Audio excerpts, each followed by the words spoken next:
សួស្តីអ្នកទាំងអស់គ្នាថ្ងៃនេះគឺខ្ញុំមកបរៀនបងប្អូនទាំងអស់គ្នារបៀបតម្លើង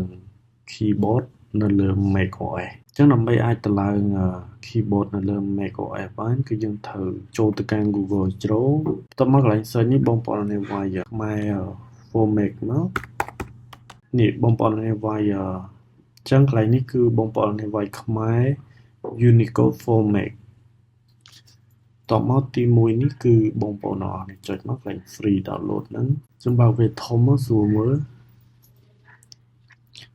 អូខេកន្លែងនេះគឺបងប្អូនអរនេះនឹងឃើញ keyboard ច្រើនអញ្ចឹងបងប្អូនអរនេះរកមើលពាក្យខ្មែរ Unicode keyboard for macOS យើងចុចកន្លែង download មកអូខេកន្លែងនេះបងប្អូនអរនេះធ្វើការ download មកយើងចុចកន្លែង downloadអូខេឥឡូវ download ពេញហើយអញ្ចឹងយើងធ្វើការ extract file យើងចុចវាពីរដងមកអូខេឥឡូវនេះខ្ញុំធ្វើការ open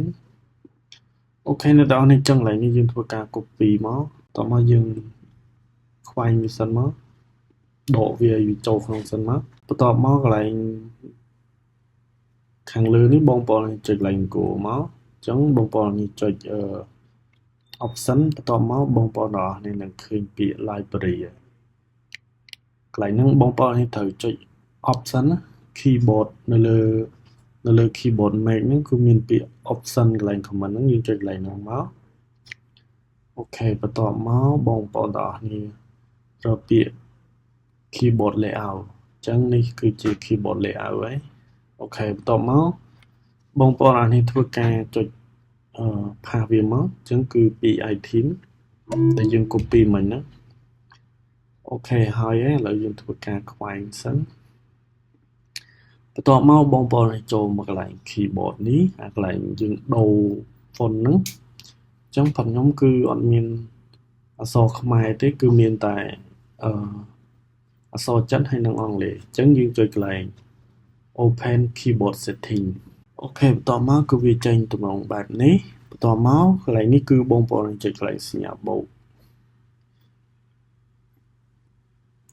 បន្ទាប់មកបងប្អូននេះរើខ្មែរមក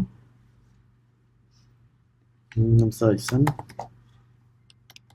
នេះបងប្អូននេះគឺខ្មែរយើងអូខេបន្ទាប់មកបងប្អូននេះធ្វើការចុច add មកអូខេឥឡូវខ្មែរយើងធ្លាក់មកហើយអញ្ចឹងយើងចុច done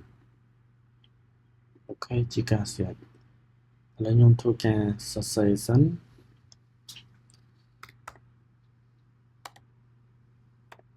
អូខេអញ្ចឹងខ្ញុំ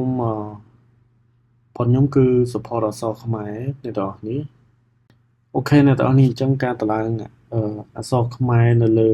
MacBook គឺខ្ញុំតម្លើងបានដោយជោគជ័យហើយអញ្ចឹងបងប្អូនអាចធ្វើតាមខ្ញុំបានហើយបើសិនជាមានសំណួរឬក៏មានចម្ងល់អីអាច comment នៅខាងក្រោមវីដេអូខ្ញុំបានអរគុណច្រើនជួបគ្នានៅវីដេអូក្រោយ